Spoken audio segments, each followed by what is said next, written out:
नमस्कार, बहुत स्वागत है आपका। मैं हूं आपके साथ सुमित शर्मा। भोपाल में पकड़े गए संदिग्ध आतंकियों की कोर्ट में पेशी हुई। एटीएस ने कोर्ट में उन्हें पेश किया और कोर्ट में एटीएस ने पुलिस रिमांड आतंकियों की मानी।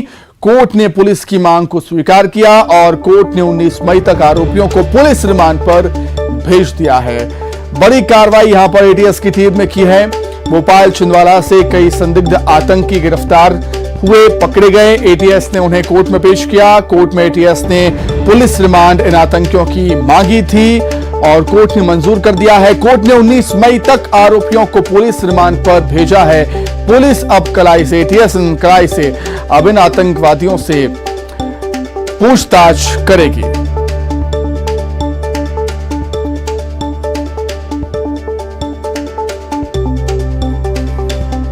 बड़ी कार्रवाई को अंजाम दिया एटीएस ने। छिंदवाड़ा भोपाल से कई संदिग्ध आतंकी पकड़े गए थे।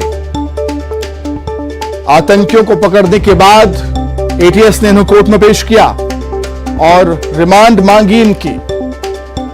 कोर्ट ने रिमांड दे दी है। 19 मई तक रिमांड मिली है आरोपियों की। अब पुलिस इनसे कड़ाई से पूछताछ करेगी और पूछताछ में कई और बड़े खुलासे होने की उम्मीद है। लेकिन एक चिंता का विषय यह भी है कि जो आतंकी संगठन के संदिग्ध आतंकवादी हैं, वो मध्य प्रदेश में लगातार मिलते हुए नजर आते हैं।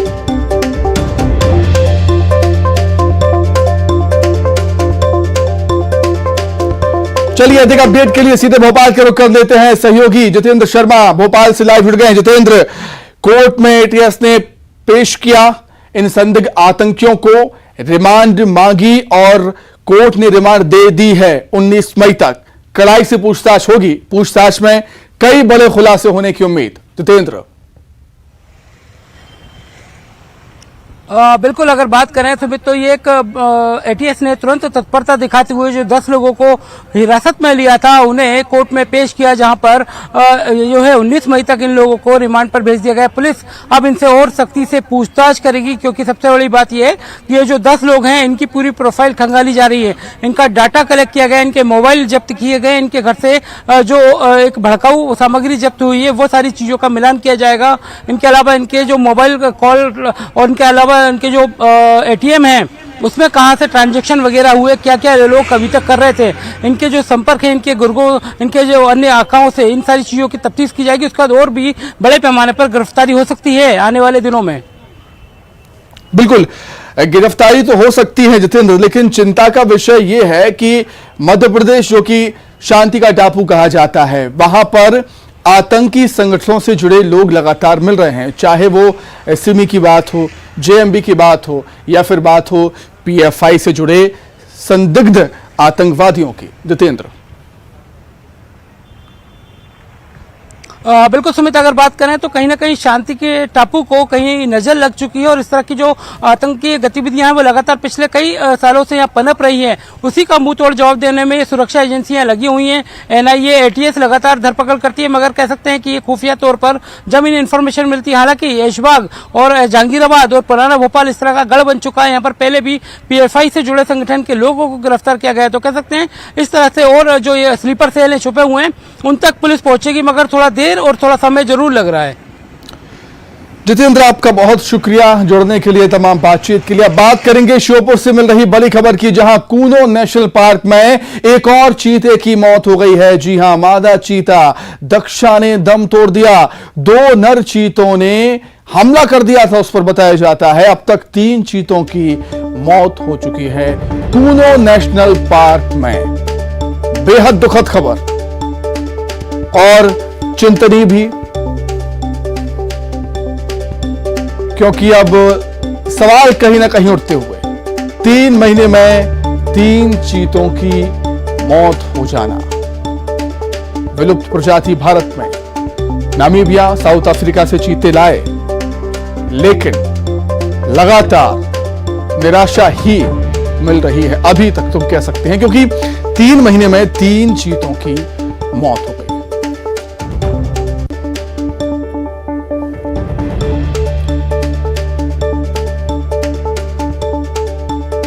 चलिए अधिक जानकारी के लिए सीधे राजधानी भोपाल का रुख कर लेंगे। सहयोगी वासु चौरे हमारे साथ जुड़ गए हैं।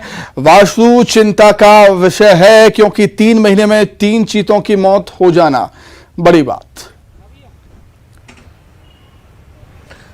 निश्चित तौर पर देखिए और लगातार जिस तरीके से चीतों की मौत हो रही है बहुत चिंता का विषय है, क्योंकि इन चीतों को इसलिए भारत लाया गया था ताकि एक बार फिर से पूरे देश में चीतों की संख्या बढ़े, चीतों की संख्या में इजाफा हो। लेकिन बीते कुछ महीनों में ही जिस तरीके से लगातार एक के बाद एक चीते की मौत हुई है, कहीं ना कहीं वन विभाग के चेहरे पर भी जो चिंता की लकीरें हैं वो उससे उभर रही हैं और अब और ज्यादा बेहतर प्लानिंग आने वाले समय में की जानी चाहिए। जिस तरीके से इस बार जो कारण बताया जा रहा है कि मेटिंग के लिए मादा चीते और नर चीतों को मिलवाया गया था और बहुत इसी दौरान जो लड़ाई हुई और लड़ाई फाइट के दौरान मादा चीते की मौत हुई है, ये बहुत दुखद अपने आप में एक घटना है। इसके पहले कार्डियक अरेस्ट के चलते चीते की मौत हो चुकी है, तो वहीं आज एक और चीते की मौत की खबर सामने आना कहीं ना कहीं बेहतर प्लानिंग की और ज्यादा आवश्यकता है इस और ये पूरी घटना जो है वो इशारा कर रही है। उम्मीद है कि जो वाइल्ड लाइफ एक्सपर्ट्स हैं, जो नामीबिया और दक्षिण अफ्रीका के एक्सपर्ट्स हैं, जिनसे लगातार कोऑर्डिनेशन किया जा रहा है कि कैसे बेहतर तरीके से चीतों का रखरखाव किया जा सके, कैसे उन्हें बेहतर जो फैसिलिटीज हैं वो प्रोवाइड करी जा सके। और इसके साथ साथ कहीं ना कहीं देखिए एक उद्देश्य ये भी है कि अब इन्हीं चीतों के जरिए मध्य प्रदेश में और देश में और ज्यादा चीतों की संख्या बढ़े, तो किस तरीके से इनकी जो मेटिंग का एक बहुत इंपॉर्टेंट पहलू होता है उसे सुरक्षित रूप से सुनिश्चित किया जाए। इसको लेकर भी आने वाले समय में और अधिक प्लानिंग करने की आवश्यकता है। और जिस तरीके से लेकिन चीतों की मौत हो रही है वो चीता प्रोजेक्ट को भी कहीं ना कहीं झटका है। बहुत धन्यवाद आपका जुड़ने के लिए, तमाम बातचीत के लिए। और आप बात करेंगे मौत की बस की।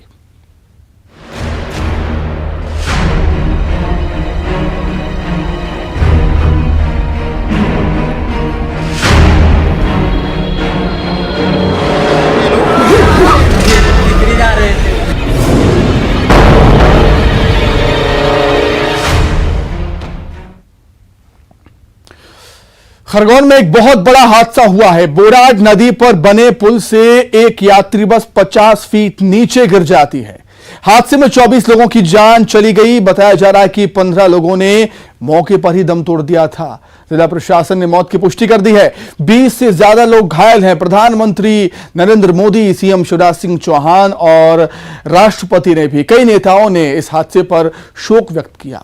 सीएम ने मृतकों के परिजनों को 4-4 लाख के मुआवजे का ऐलान कर दिया है। पीएम राहत कोष से भी मदद मिलेगी। हादसे की मजिस्ट्रियल जांच के आदेश भी दे दिए गए। उधर प्रभारी मंत्री कमल पटेल ने आरटीओ को तुरंत सस्पेंड कर दिया। उन्होंने अस्पताल में घायलों से मुलाकात की, हर संभव मदद का भरोसा दिया, उनका हालचाल जाना।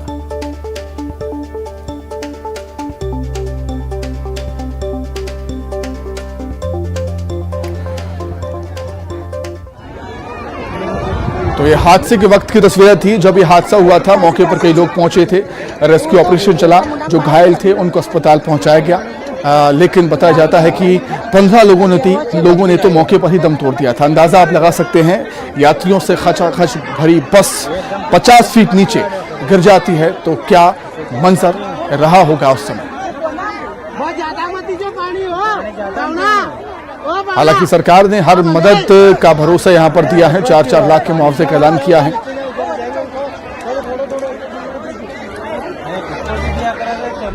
सवाल यहां पर कहीं ना कहीं खड़े होते हैं, कई सारे सवाल। न्यूज 18 के भी, बस में क्षमता से ज्यादा लोग क्यों थे? ये एक बड़ा सवाल उठता है कि बस में क्षमता से ज्यादा लोग क्यों थे? बिना परमिट के बस दौड़ रही थी, ऐसा क्यों, कैसे संभव है? परमिट चेक क्यों नहीं हुआ? बिना परमिट के बस क्यों दौड़ रही थी? बिना इंश्योरेंस के भी बस चल रही थी, ना परमिट का पता था ना इंश्योरेंस का। देखिए हालात ये हैं, बस में क्षमता से ज्यादा लोग भरे थे और धड़ल्ले से ये बस चल रही थी। बिना परमिट के दौड़ रही थी, बिना इंश्योरेंस के चल रही थी। आखिर कैसे संभव? क्या कभी इंश्योरेंस परमिट चेक नहीं होते इन बसों के? सवाल यह भी उठता है। तो जिम्मेदार हैं, क्या कर रहे हैं? अधिकारी हैं, क्या कर रहे हैं? कई सारे सवाल। 24 मौतों का, इन 24 मौतों का जिम्मेदार कौन? बहुत बड़ा सवाल।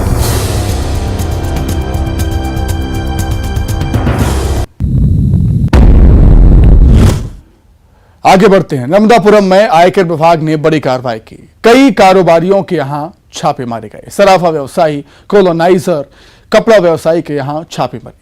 47 गाड़ियों पर करीब 200 लोगों की टीम पहुंची और ये लोग दस्तावेजों को अभी भी खंगाल रहे हैं। आईटी की बड़ी रेड।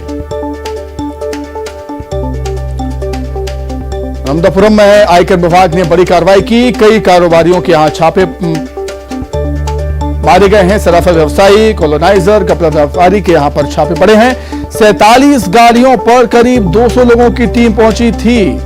दस्तावेज खंगाले जा रहे हैं अभी भी।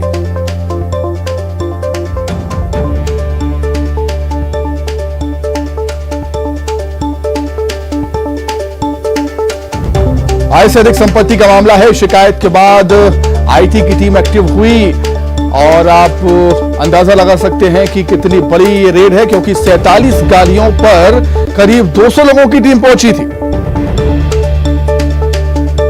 जिन जिन लोगों पर छापा पड़ा है उनमें सराफा व्यवसायी हैं, कॉलोनाइजर हैं, कपड़ा व्यापारी हैं। आय से अधिक संपत्ति का मामला। नर्मदापुरम में बड़ी रेड आईटी की। कई कारोबारियों के यहां पर छानबीन चल रही है। दस्तावेज खंगाले जा रहे हैं। आगे बढ़ते उज्जैन में राजू द्रोणावत हत्याकांड से जुड़ी बड़ी खबर है। मुख्य आरोपी बाबू भारद्वाज को पुलिस ने गोली मारी। आरोपी के दोनों पैर में लगी गोली। बसंत विहार इलाके में आरोपी को पकड़ने के लिए पुलिस गई थी। पुलिस को देखकर उसने भागने की कोशिश की। घायल आरोपी को जिला अस्पताल पहुंचाया गया। 4 मई को राजू द्रोणावत की हत्या हुई। बीच बाजार में गोली मारकर हत्या कर दी गई थी राजू द्रोणावत। पुलिस आरोपी को पकड़ने गई थी। पुलिस ने भागने की कोशिश की तो पुलिस ने बंदूक चला दी। पैर में, दोनों पैर में गोली लगी है आरोपी की। उपचार के लिए उसको हॉस्पिटल पुलिस लेकर पहुंची। 4 मई की ये घटना थी जब राजू द्रोणावत की हत्या कर दी गई थी बीच बाजार गोली मारकर। आगे बढ़ेंगे। शिवराज कैबिनेट ने किसानों को लेकर अहम फैसले लिए। कैबिनेट ने डिफॉल्टर किसानों का ब्याज माफ कर दिया। इससे 11,000 किसानों को फायदा मिलेगा। वहीं कल से प्रदेश में सीएम जनसेवा अभियान भी शुरू होगा।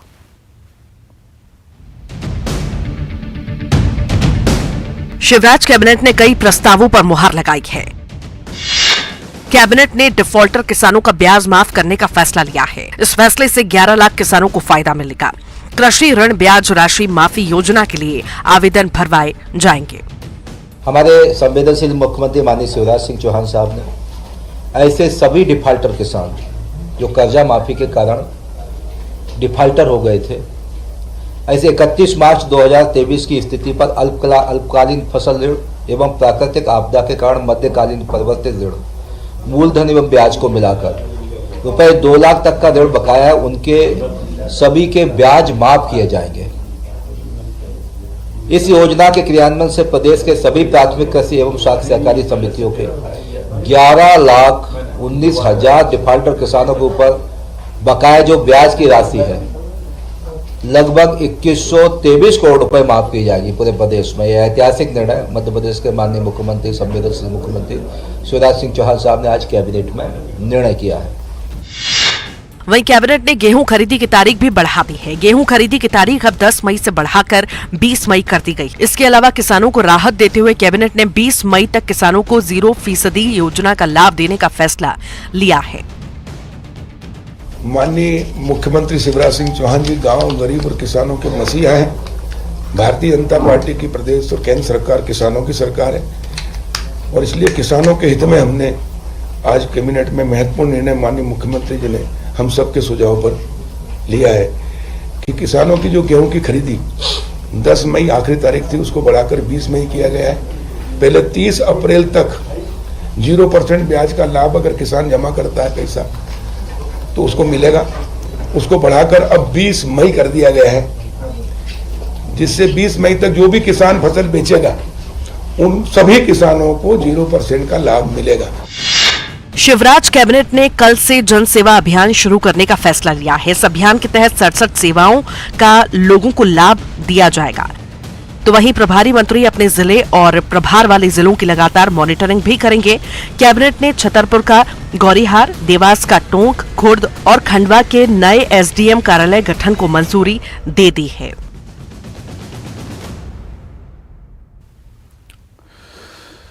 वहीं सीएम आवास में समरस पंचायत सम्मेलन को सीएम शिवराज ने संबोधित किया और इस दौरान सीएम ने पंचायत पुरस्कार और जन आवास योजना के तहत 7 करोड़ 39 लाख की राशि सिंगल क्लिक के जरिए ट्रांसफर की। राशि सीधे हितग्राहियों के खातों में गई। सीएम ने अपने संबोधन में कहा कि बहनों की जिंदगी बदलने के लिए दिन रात एक कर दी है। उन्होंने लाडली बहना योजना का जिक्र किया, साथ ही कांग्रेस पर हमला भी बोला। शिवराज सिंह चौहान ने कहा कि सुख दुख में बीजेपी हमेशा लोगों के साथ खड़ी रहती है। सीएम ने बुधनी में मेडिकल कॉलेज बनाने की बात कही और कहा कि अब इलाज के लिए लोगों को इधर उधर नहीं जाना पड़ेगा। समरस पंचायत को लेकर सीएम ने लोगों से अपील की है कि छोटे मोटे झगड़े को पंचायत में ही सुलझाया जाए, थाने जाने की जरूरत ही ना पड़े। याद करो, 1.25 साल कमलनाथ आ गया था, एक पत्थर लगा अपने क्षेत्र में, कोई बता दे। मुझे कई बार आश्चर्य होता है कांग्रेस को कोई वोट देता क्यों है। कभी सुख और दुख में काम आई कांग्रेस। आधी सीटें रिजर्व कर दी आपके लिए कि आधी सीटों पे चुनाव बहनें लड़ेंगी। बहनें, भाई नहीं लड़ेंगे। तो आज तक इतनी बड़ी संख्या में बहनें निर्विरोध चुन चुन के आ गई, सरकारें चला रही हैं। अब एक मेरी अपील, समरस गांव बनाए तो समरस ही रहना, कोई लड़ाई ना हो। कोई आज तय करो कि गांव की कोई रिपोर्ट थाने में नहीं लिखी जाएगी, गांव में ही बैठ कर फैसला कर लेंगे। नरोत्तम मिश्रा ने कमलनाथ के ट्रेलर वाले बयान पर आड़े हाथों लिया उनको। कमलनाथ पर निशाना साधते हुए नरोत्तम मिश्रा ने कहा कि फिल्म तो बची ही नहीं, बस ट्रेलर तक मामला है। नरोत्तम मिश्रा ने कहा कि 15 महीने की इनकी फिल्म बॉक्स ऑफिस पर फ्लॉप हो गई थी। आधे कलाकार साथी छोड़कर चले गए थे। फिल्म लाइक तो बची ही नहीं है, ट्रेलर तक ही है मामला। जो कुछ है देख चुके हैं इनके बारे में कि 15 महीने की जो आपकी फिल्म आई थी वो कैसी फ्लॉप हुई थी बॉक्स ऑफिस पर। पिट गए थे आपके आधे कलाकार ही छोड़ के चले गए थे आपका, तो फिल्म ही अधूरी रह गई थी आपकी और आगे भी आपका यही रहने वाला है। अब जनता आपकी वही फ्लॉप और पिटी हुई फिल्म। वहीं मुरैना के लेपा गांव में 6 लोगों की हत्या के मामले में फरार चल रहे मुख्य आरोपी सहित 2 को पुलिस ने मुठभेड़ के दौरान गिरफ्तार किया। शॉर्ट मुठभेड़ में घायल मुख्य आरोपी अजीत सिंह का जिला अस्पताल के कैदी वार्ड में उपचार किया जा रहा है। वहीं भूपेंद्र नाम के आरोपी से पुलिस पूछताछ करने में जुटी है। आरोपियों से पुलिस ने 315 बोर बंदूक बरामद की। हत्या के मुख्य आरोपी सहित 6 आरोपियों को गिरफ्तार कर दिया गया है, लेकिन 4 आरोपी अभी भी फरार है। देखिए, इसमें रात में पुलिस को मुखबिरों के माध्यम से सूचना प्राप्त हुई थी कि महुआ थाना का जो सैद घाट है वहां से इन लोगों का जो आरोपी हैं इनके मूवमेंट की जानकारी मिली थी कि ये वो नदी किनारे होते हुए जो है बाहर निकलने की फिराक में है। आइए अब देखेंगे 25 सेकंड में खबरें।